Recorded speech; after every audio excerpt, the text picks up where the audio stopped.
Hello student, myself Prabhakar Kumar Singh. Welcome to PS study. आज हम लोग डिस्कस करेंगे क्लास 9 और 10 का मैथमेटिक्स बुक से चैप्टर नंबर 2 पॉलिनोमियल अर्थात बहुपद। तो बहुपद डिस्कस करने से पहले हम लोग कुछ बेसिक टर्म जानेंगे, जैसे घात, चर, अचर, ये क्या होता है और बहुपद के साथ में उसका क्या लिंक है। तो पहले हम लोग समझते हैं कि घात किसे बोलते हैं। घात का मतलब यह होता है कि किसी भी संख्या या किसी भी अल्फ़ाबेट लेटर x या y है, उसके ऊपर में जो पावर लगा रहता है उसी को हम लोग क्या बोलते हैं, घात बोलते हैं। और चर किसे बोलते हैं, जो हम लोग x y z कुछ भी लिखते हैं वो हम लोग का क्या होता है, चर होता है। और अचर किसे बोलते हैं, जो हम लोग का जैसे 2 हो गया, 3 हो गया, 4 हो गया, सिर्फ नंबर ही रहता है, उसी को हम लोग क्या बोलते हैं, अचर बोलते हैं। तो यहाँ पे हम लोग बहुपद के कुछ उदाहरण दिया गया है। 4x + 2 5x⁻³ - 4x⁻² + x - √2। ये मैंने क्या लिया हूँ, कुछ उदाहरण लिया। और इस उदाहरण में समझेंगे कि घात, चर, अचर किसे कहा जाता है। तो यहाँ पे जो x जो दिखाई दे रहा है वो क्या है, हम लोग का चर है। और जहाँ पे x के ऊपर में कुछ नहीं दिया गया है तो इसका मतलब क्या होता है, 1 होता है। क्या होता है, 1 होता है। और उसी तरह x का पावर कितना दिया गया है, ऊपर में कितना दिया गया है, 3 दिया गया है। तो इसको हम लोग क्या बोलते हैं, घात बोलते हैं। और यहाँ पे जो 2 लिखा गया है और यहाँ पे √2 दिया गया है, तो इसको हम लोग क्या बोलते हैं, अचर बोलेंगे। अब यहाँ पे क्या है, बहुपद को हम लोग कैसे लिखते हैं, p और ब्रैकेट के अंदर में क्या लिखते हैं, x लिखते हैं। और यहाँ पे जो x होता है वो x किसके ऊपर डिपेंड करता है, उच्चतम घात। क्या होता है, उच्चतम घात के ऊपर में डिपेंड करता है। और उसको हम लोग क्या बोलते हैं, हाईएस्ट पावर बोलते हैं। जैसे इस बहुपद में उसका x का पावर कितना है, 3 है, तो उसका अधिकतम क्या है, घात कितना है, 3 है। तो उसी तरह हम लोग का हाईएस्ट पावर से ही उसको हम लोग डिटरमाइन करते हैं। अब क्या हो गया कि जो बहुपद है वो बहुपद क्या होता है, बहुत तरह से होता है। तो पहला क्या है, रैखिक बहुपद। तो रैखिक बहुपद को हम लोग क्या बोलते हैं, लीनियर पॉलिनोमियल भी बोलते हैं। और उसे हम लोग कैसे डिफाइन करेंगे, जिस बहुपद में घात क्या होता है, सिर्फ एक ही होता है, उस बहुपद को हम लोग क्या बोलते हैं, रैखिक बहुपद बोलते हैं।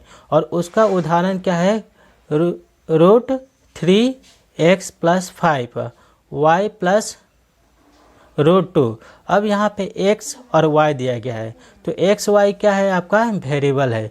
उसी तरह क्या हो गया, यहाँ पे जो x के पावर और y का जो पावर है कुछ भी नहीं दिया गया है, 1 दिया गया है, तो उसको हम लोग क्या बोलेंगे, घात बोलेंगे। और इसमें घात में यहाँ पे कितना घात है, सिर्फ एक ही है। और 5 और √2 क्या है, आपका अचर है। अब इसके बाद में हम लोग डिस्कस करेंगे द्विघात बहुपद। तो द्विघात बहुपद को हम लोग क्या बोलते हैं, क्वाड्रिक पॉलिनोमियल। और इस बहुपद में क्या होता है, जो घात का जो संख्या होगा, जो घात होगा वो क्या होगा, आपका अधिकतम 2 होगा। क्या, कितना होगा, 2 होगा। तो यहाँ पे मैंने कुछ उदाहरण दिया हूँ, 2x⁻² + 3x - 2/5। अब यहाँ पे क्या है, जो x का जो पावर है, x का जो घात है कितना है, 2 है।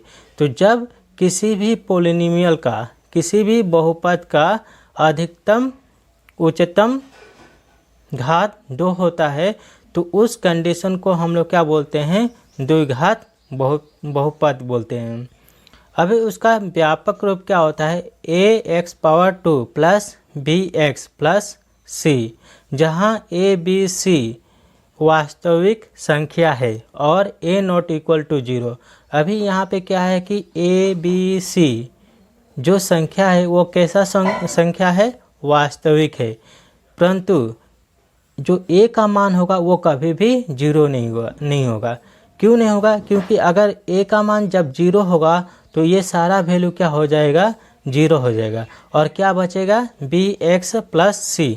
जब बी एक्स प्लस सी बचेगा तो ये किसका उदाहरण किसका व्यापक रूप हो जाएगा, रैखिक बहुपद का हो जाएगा। तो इसीलिए क्या होगा, ए का मान कभी भी जीरो नहीं होगा। अब इसके बाद डिस्कस करेंगे त्रिघात बहुपद, उसको हम लोग क्या बोलते हैं, क्यूबिक पोलिनोमियल। और इस पोलिनोमियल इस बहुपद में जो घात का उच्चतम घात होगा वो कितना होगा, 3 होगा। और इसका उदाहरण क्या है, 3x power 3 minus 2x power 2 plus x minus 1।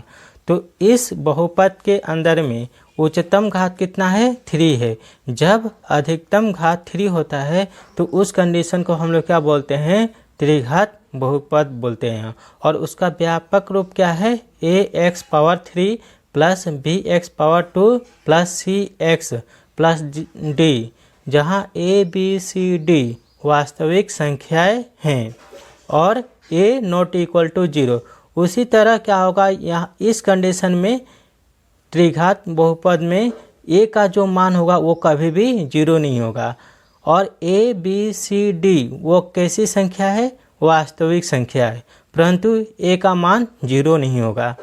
तो अभी यहाँ से हम लोग डिस्कस करने के बाद में, तो हर चर का कुछ मान होता है और जो मान हम लोग निकालते हैं उसको हम लोग क्या बोलते हैं, शून्यक बोलेंगे। क्या बोलेंगे, शून्यक बोलेंगे, अर्थात जीरो कहते हैं।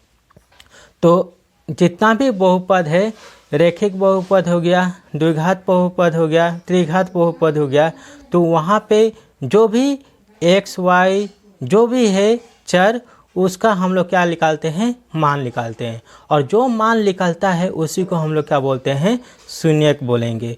तो यहाँ पे बहुपद पी एक्स इक्वल टू 0 हो जाता है जब इस कंडीशन में, जब यहाँ पे 0 हो जाता है, x का मान कुछ भी रख के, तो वहाँ पे x को हम लोग क्या बोलते हैं, शून्यक कहेंगे।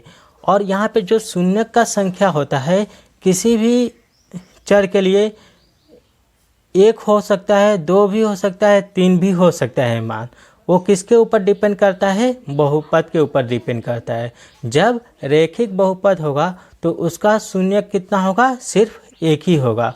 और द्विघात बहुपद में कितना शून्यक होगा, 2 होगा। त्रिघात बहुपद में कितना शून्यक होगा, 3 होगा। तो ऐसे भी हम लोग समझ सकते हैं, जब रैखिक बहुपद में घात कितना होता है, 1 होता है, तो उसका शून्यक का मान कितना होगा, सिर्फ 1 ही होगा। और उसी तरह द्विघात बहुपद में जो घात का उच्चतम संख्या कितना है, 2 है। जब 2 होता है तो उसका शून्यक कितना होगा, 2 ही होगा। उसी तरह त्रिघात बहुपद में घात कितना होता है, 3 होता है। जब घात 3 होगा तो उसका शून्यक भी कितना होगा, 3 होगा। तो अब नेक्स्ट क्लास में हम लोग ये पढ़ेंगे कि कैसे शून्य को निकाला जाता है, और उसको हम लोग सॉल्व भी करेंगे क्वेश्चन के साथ में। ओके, धन्यवाद।